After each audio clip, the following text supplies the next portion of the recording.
This is a Federal News Network podcast. Using artificial intelligence, analysts at Govini have built a digital twin of the U.S. industrial base. And it's a disturbing picture. Govini's analysis shows how far behind the United States military is in bringing new technology to bear. The technical edge is dulling, you might say. For details on its latest national security scorecard, we turn to Govini CEO Tara Murphy-Doherty. Tara, good to have you back.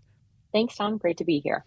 And this latest edition, I noticed in the foreword, which you and Bob Work, of course, the chairman, have mentioned, this digital twin of the defense industrial base. Tell us what that is exactly.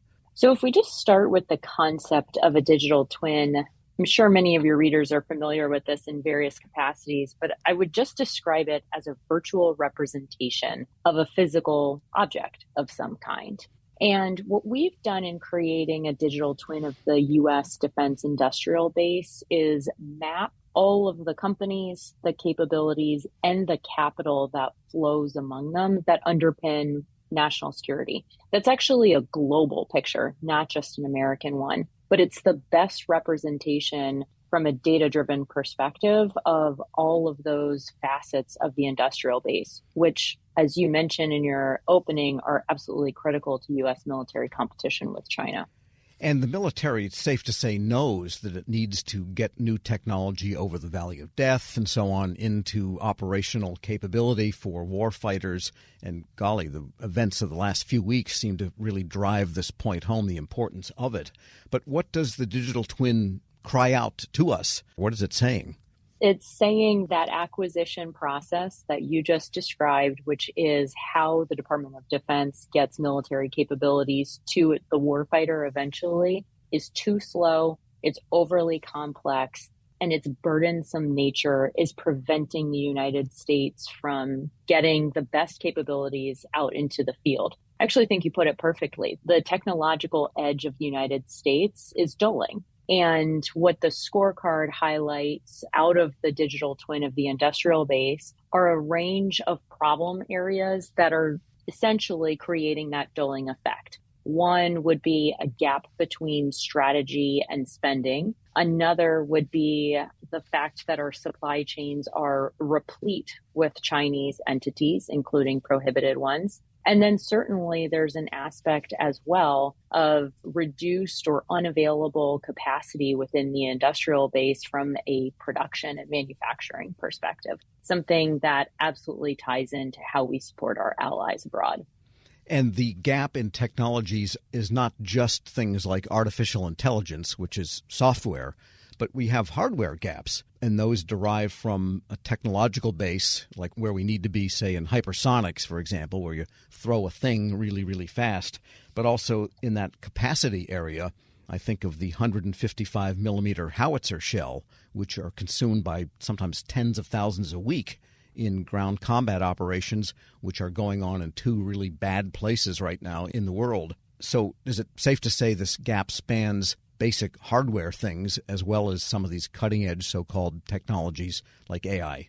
It definitely does. And your examples of hypersonics and artillery and munitions are excellent ones. I would add to that list space capabilities.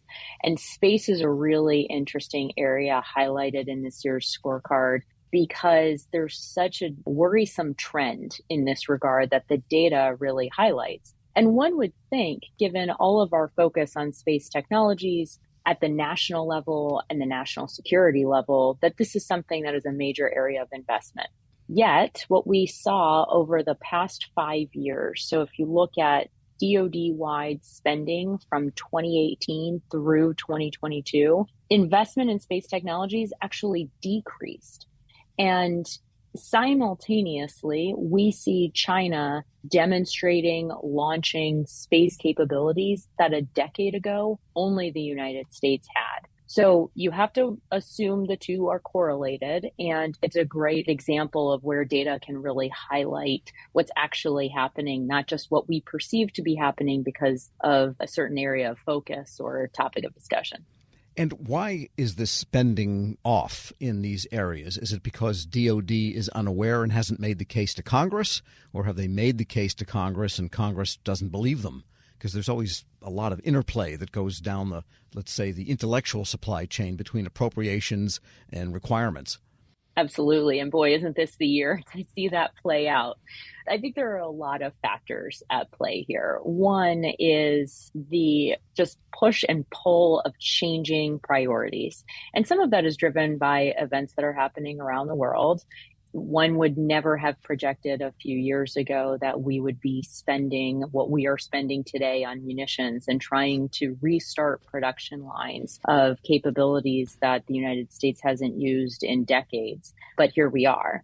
Then there are domestic priorities. So just to stay within the space example for consistency, despite the fact that we've seen overall spending in space areas of technology go down, one area that has seen an increase is in space systems that are related to climate. And that's an understandable area of investment. And those kinds of trade-offs are made within different administrations at different times. And then there's what happens with Congress, which I don't think I could even begin to weigh in on, to be honest. All right. We're speaking with Tara Murphy-Doherty. She is the CEO of Govini, and we're talking about the National Security Scorecard for this year. So what's the big wake-up call? What has to happen, do you think?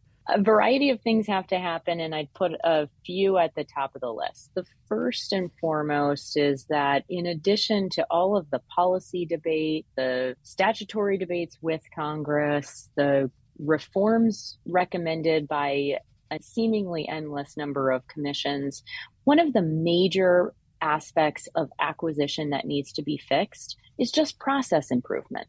And the defense acquisition process is an area that has been really underserved by commercial technology.